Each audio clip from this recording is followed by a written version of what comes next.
نحمده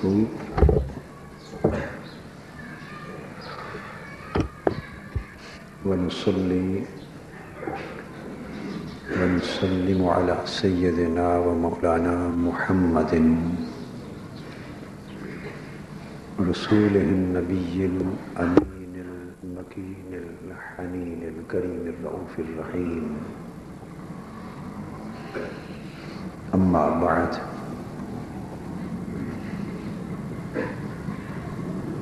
أعوذ بالله من الشيطان الرجيم. بسم الله الرحمن الرحيم. طاسين تلك آيات الكتاب المبين نتلو عليك من نبأ موسى وفرعون بالحق لقوم يؤمنون. إن فرعون علا في الأرض وجعل أهلها شيعا يستضعف طائفة منهم يذبح أبناءهم ويستحيي نساءهم إنه كان من المفسدين. صدق اللہ مولانا العظیم. معزز علماء و فضلاء کرام، خواتین و حضرات اور عزیزان گرامی قدر،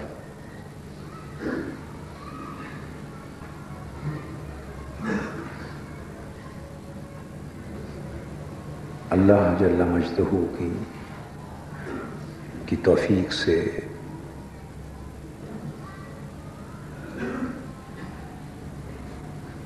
آج بھی علالت کے باوجود جس قدر گفتگو کی سکت اور طاقت ہے، کچھ عرض کروں گا، اور اس اللہ کا شکر ہے جس نے یہ توفیق بھی مرحمت فرمائی.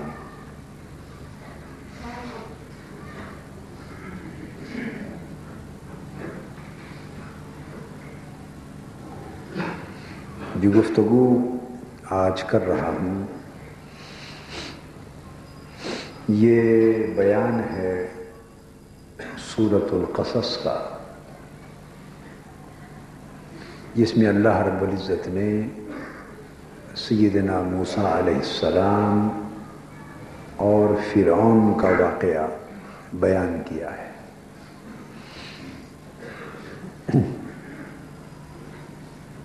اور سیدنا موسیٰ علیہ السلام کے بعد از پیدائش آپ کی والدہ ماجدہ کی طرف سے ایک صندوق میں بند کر کے دریا میں ڈالے جانے سے لے کر سیدنا موسیٰ علیہ السلام کے 10 برس حضرت شعیب علیہ السلام کے پاس مدین میں گزار کر واپس آنے تک، یہ پوری داستان قرآن مجید نے یہاں بیان کی، اور یہی بیان خلاصتاً آج کی گفتگو کا موضوع ہے. مگر گفتگو اس بیان کی روحانی اور عرفانی تعبیر اور تشریح پر مبنی ہوگی.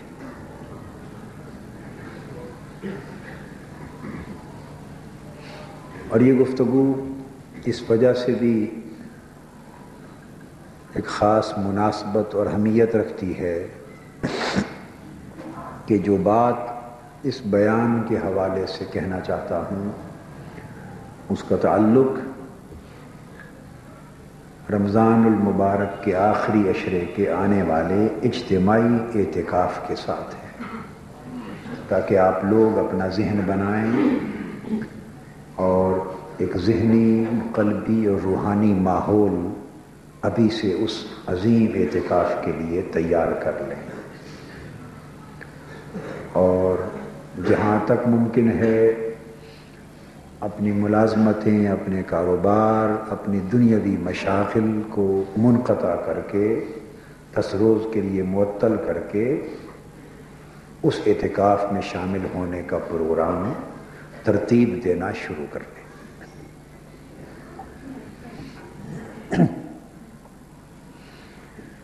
قرآن مجید میں جہاں جہاں بھی بعض قصص اور واقعات کا تذکرہ آیا ہے، اس کی ایک تعبیر، تفسیر اور تشریح تو معروف ہوتی ہے جو مترجمین اور مفسرین کرام نے بالعموم جس کو بیان کیا ہوتا ہے، اور آپ وقتاً فوقتاً وہ پڑھتے، تفسیروں میں اور تقریروں میں پڑھتے اور سنتے رہتے، اور بہت سارے مواعظ اور رشد و ہدایت کے پہلو ایسے ہوتے ہیں جو ان واقعات میں اللہ رب العزت ظاہری تعبیر کی شکل میں ہمیں عطا فرماتا ہے۔ مثلا اس واقعے پر بھی میں کئی بار گفتگو کر چکا ہوں، اس سے سیاسی رشد و ہدایت کا سامان بھی ملا ہے، اس سے سماجی اور معاشرتی اصلاح کی تعبیرات بھی اور ہدایات بھی ملی ہیں، اس سے تحریکی اور انقلابی ہدایات بھی میسر آئی ہیں، اور دیگر علمی اور فکری رہنمائی کا سامان بھی میسر آیا ہے۔ آج روحانی تزکیہ اور روحانی تربیت کے اعتبار سے اس واقعہ کے خالصتاً عرفانی پہلو کو لے رہے ہیں۔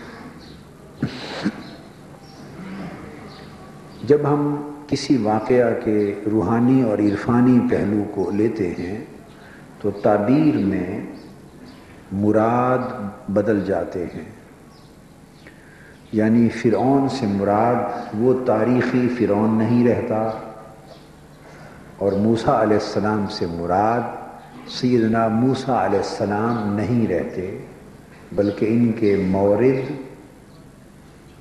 اور ہو جاتے ہیں، ان کی اپلیکیشن اور ان کی سگنیفیکنس بدل جاتی۔ آپ کو اگر یاد ہو تو پچھلے رمضان المبارک کے آخری عشرہ میں نے بڑی تفصیل سے سیدنا موسیٰ علیہ السلام اور حضرت خضر علیہ السلام کا واقعہ بھی بیان کیا تھا، اور اس کے بھی روحانی اور عرفانی مورد بیان آپ کے سامنے رکھے تھے۔ کسی موقع پر غالباً پچھلے ہی سال موسیٰ علیہ السلام کا اور خضر علیہ السلام کا وہ جو واقعہ، وہ بچوں کو کشتی کو توڑنا اور بچے کو مارنا اور دیوار کو تعمیر کرنا، یہ سب چیزیں بیان کی تھی۔ پچھلے دنوں ابھی مجھے یاد نہیں آ رہا، اسی طرح کسی اور واقعے کو بھی اس کے روحانی اور عرفانی تعبیر کے حوالے سے لیا ہے۔ ایسا خیال ذہن میں آ رہا ہے کہ چند جمعہ پہلے بھی قرآن مجید کے کسی اور واقعے کو اس طرح لیا ہے۔ تو آج اسی انداز سے اس واقعے کا مطالعہ کر رہے ہیں۔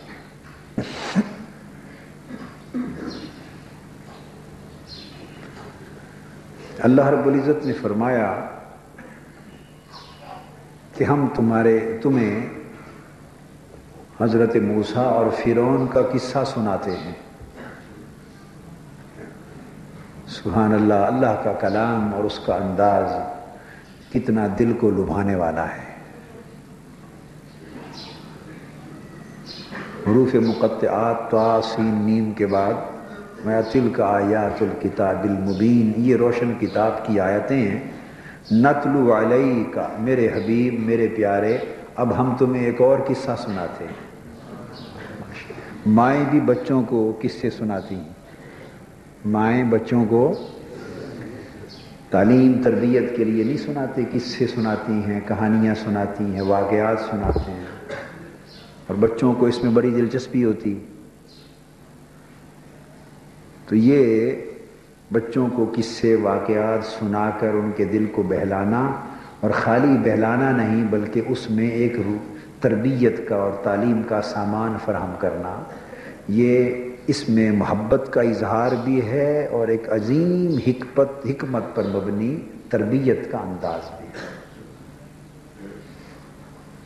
تو یہاں سے یہ بات بھی معلوم ہو گئی کہ بچوں کو نصیحت بری کہانیاں سنا کر ان کو خوش کرنا اور ان کو تربیت دینا، یہ اللہ کی سنت ہوئی.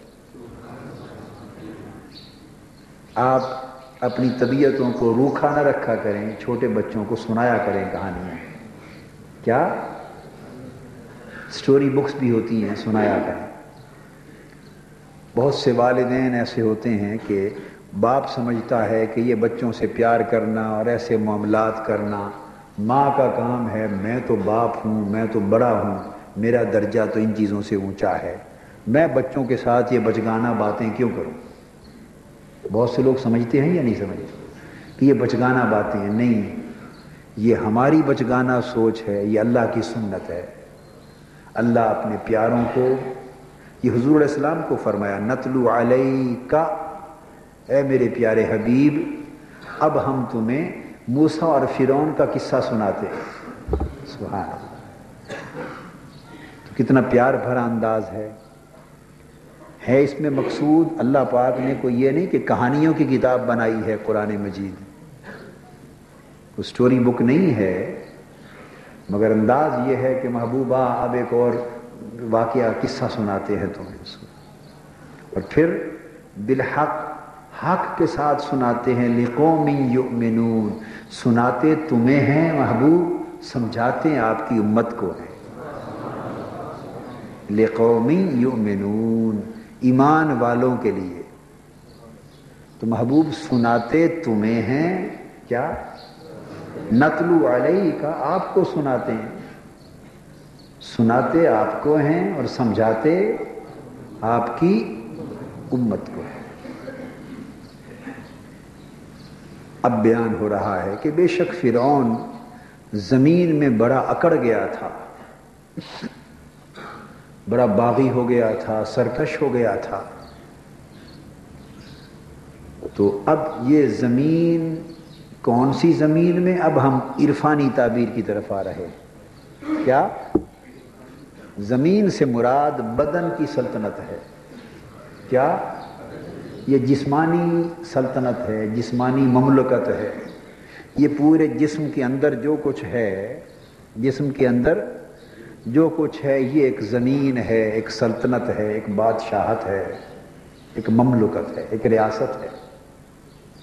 اس میں فرعون بڑا بگڑ گیا تھا، تو مراد فرعون سے نفس امارہ ہے کہ بدن کی دنیا میں نفس امارہ بہت بگڑ گیا تھا.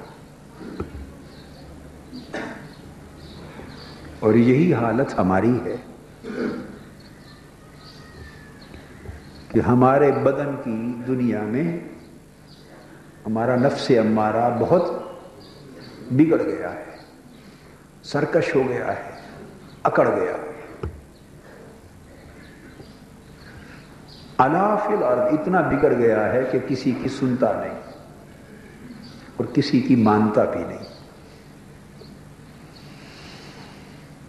وَجَعَلَ أَهْلَهَا شِيَعًا، تو اس نفس امارہ نے بدن کی سلطنت میں ایک ایسا بگاڑ اور تباہی پیدا کر دی کہ اس کے اندر جتنی قوائے بدنی ہیں ان کو ایک دوسرے سے جدا جدا کر دیا، یعنی تخریب کاری پیدا کر دی. تخریب پیدا، شیعہ یعنی ٹکڑے ٹکڑے کر دیا، فرقہ فرقہ کر دیا. یعنی جو خواہشیں ہیں، جو چاہتے ہیں، جو صلاحیتیں ہیں، جو قوتیں ہیں، جو ذوق ہیں، جو استعدادیں ہیں، انسان کے بدن کے اندر طرح طرح کے یہ جو ملکات ہیں، ان کو الگ الگ گروہوں میں بانٹ کر غلط کاموں کی طرف اور متفرق امور کی طرف ایسا تقسیم کر دیا تھا کہ پورا جسم اور بدن کی پوری سلطنت ایک تخریب کا شکار ہو گئی تھی، اس میں وحدت برقرار نہیں رہی تھی۔ ٹکڑے ٹکڑے ہو جانے سے توحید کا غلبہ جسم کی دنیا میں نہیں رہا تھا۔ توحید کے غلبے کا جب مطلب ہوتا ہے کہ غلبہ توحید کا مطلب ہے کہ پھر پورا انسانی جسم ظاہر اور باطن میں ایک ہی حکمرانی میں آ جاتا ہے، یہ توحید ہوتی ہے۔ کیا؟ ظاہر اور باطن میں ایک ہی مالک اور خالق کی حکمرانی میں آ جاتا ہے، اور جو ایک کی حکمرانی میں آ جائے اس کی چاہتیں، اس کے خوف، اس کے ملکات تقسیم نہیں ہوتے، اس کے رنگ ڈھنگ سارے ایک ہی رنگ میں رنگے جاتے۔ اور جب نفس امارہ بدن کی سرزمین پر غالب آ گیا تو اس نے اس کے قوائے بدنی کو، جسمانی صلاحیتوں کو، اس کی جو تمام فزیکل پوٹینشیلٹیز تھیں اور اس کی جو فزیکل کیپیبلٹیز تھیں اور فزیکل پروپینسٹیز تھیں، ان کو اللہ کی توحید یعنی ایک راہ کی طرف لگانے کی بجائے مختلف خواہشوں کی تکمیل میں لگا دیا تھا۔ کوئی تکبر کے پیچھے لگ گئی خواہش، کوئی حرص اور ہوس کے پیچھے لگ گئی، کوئی حسد اور اناد کے پیچھے لگ گئی، کوئی شہوت پرستی کے پیچھے لگ گئی، کوئی نفسانیت اور دنیا پرستی کے پیچھے لگ گئی، کوئی بخل کے پیچھے لگ گئی، کوئی کینہ منافقت کے پیچھے لگ گئی۔ گویا مختلف سمتوں میں انسان کی صلاحیتوں کو بانٹ کے ٹکڑے ٹکڑے کر دیا تھا اس دنیا، بدن کی دنیا کو، اور ان ساری ملکات پر نفس امارہ اپنا تخت لگا کے حکمران بن کے بیٹھا تھا، فرعون بن کے بیٹھا تھا۔ یہ ہماری کیفیت ہے، یہ ہماری کیفیت ہے کہ ہم ایک تھے جب بنائے گئے تھے تو بنانے والے نے ہر شخص کے بدن کی دنیا سے پوچھا تھا الست بربکم، کیا میں تمہارا رب نہیں ہوں؟ قالوا بلا، ہر بدن اور ہر روح نے جواب دیا تھا ہاں، کیوں نہیں، تو ہی ہمارا مولا ہے۔ ہر کوئی اسی ایک کے تابع تھا، ہر کوئی اسی ایک کے تابع تھا۔ اب جب اس سے تو تب توحید کی حکمرانی تھی انسانی جسم پر، توحید کی حکمرانی تھی۔ تو جب نفس امارہ نے اپنا تخت سجایا ہمارے جسم اور بدن کی دنیا میں، تو توحید کی حکمرانی ہم نے ختم کر دی اور ہم شرک میں پڑ گئے۔ اور شرک کیا تھا اور شرک کیا ہے؟ طرح طرح کے بت ہم نے سجا لیے، ہوا و ہوس کے بت، حرص و لالچ کے بت، تکبر اناد کے بت، تنگ دلی کے بت، حسد کے بت، غیبت کے بت، مخالفت کے بت، کدورت کے بت، منافقت کے بت، بخیلی کے بت، الغرض یہ طرح طرح خود پسندی کے بت، بے شمار بت ہم نے سجا لیے۔ ارأیت الذی من اتخذ الہہ ہواہ، کیا آپ نے اس شخص کو دیکھا ہے جس نے اپنے نفس کی خواہشوں کو اپنا معبود بنا لیا؟ اس طرح بدن کی دنیا بٹ گئی، یہ فوجیں چھوٹی چھوٹی، چھوٹے چھوٹے گروہ بن گئے، اور ان ساروں کے اوپر بادشاہ نفس کا فرعون بن گیا، نفس امارہ۔ یستضعف طائفۃ منہم، اب اس میں سے ایک گروہ ایسا تھا کہ اس نفس امارہ نے فرعون بن کر اس کو کمزور کر دیا تھا، اور اس گروہ کو جسے کمزور کر دیا تھا بدن کی دنیا میں، اس سے مراد روح ہے۔ ہمارے نفس امارہ نے جب سے ہماری بدن کی دنیا پر حکمرانی کا تخت سجایا ہے تب سے روح ضعیف ہو گئی ہے، تب سے روح ضعیف ہو گئی ہے۔ اس پنجرے میں، بدن کے پنجرے میں، اس کمزور اور بیمار پرندے کی مانند جو کھلی فضاؤں میں اڑتا تھا،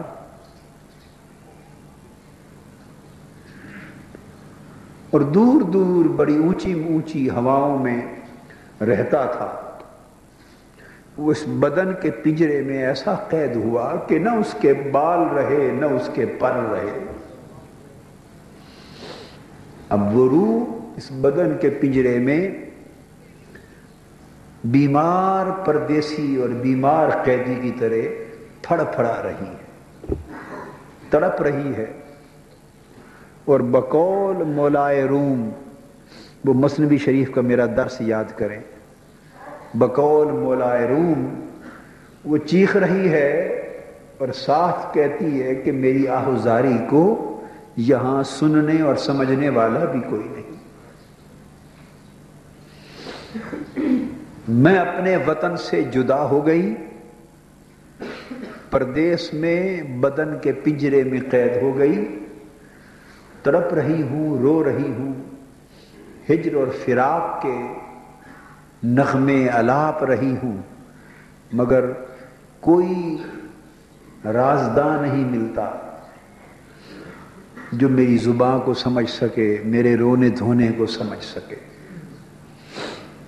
تو فرمایا یستضعف طائفۃ منہم، اس نفس امارہ نے اپنی حکمرانی کے ذریعے ایک گروہ کو یعنی روح کو، طائفۃ منہم سے مراد روح ہے، اس روح کو کمزور کر دیا ہے، بیمار کر دیا ہے۔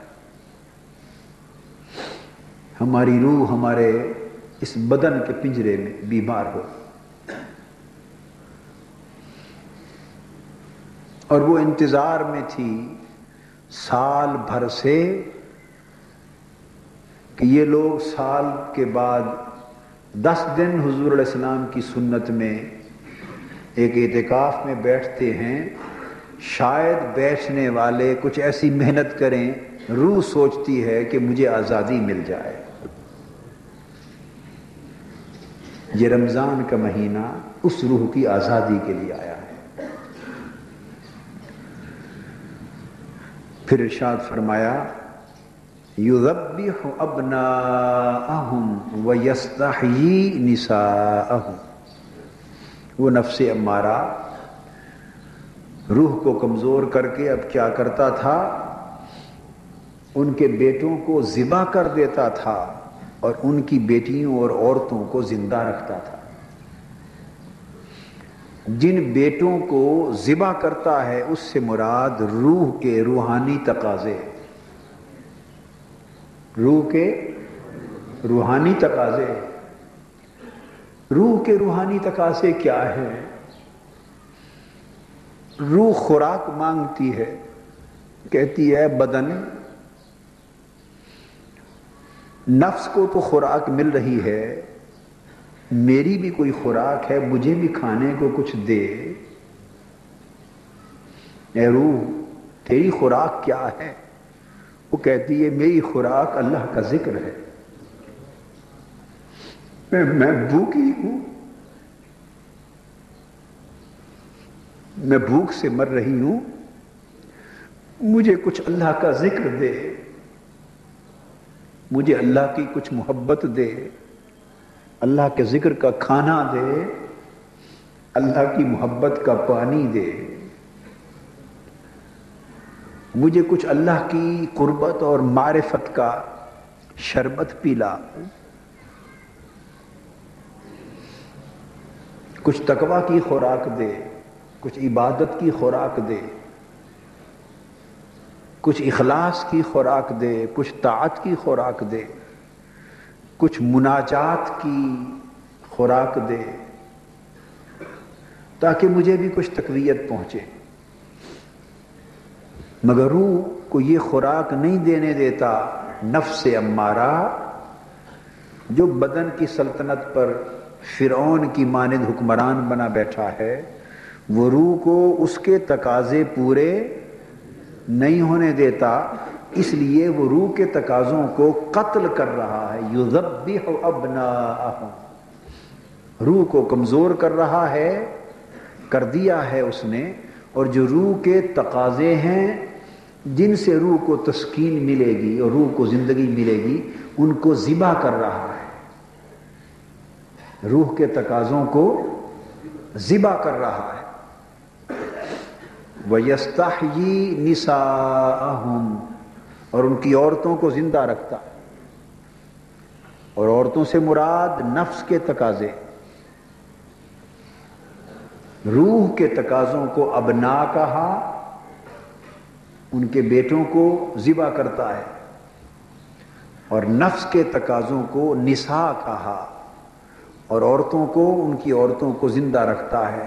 یعنی نفس جن تقاضوں کے پورا کرنے سے اور پھولتا ہے اور طاقت پکڑتا ہے، ان کو زندہ کرتا ہے، ان کو پالتا ہے۔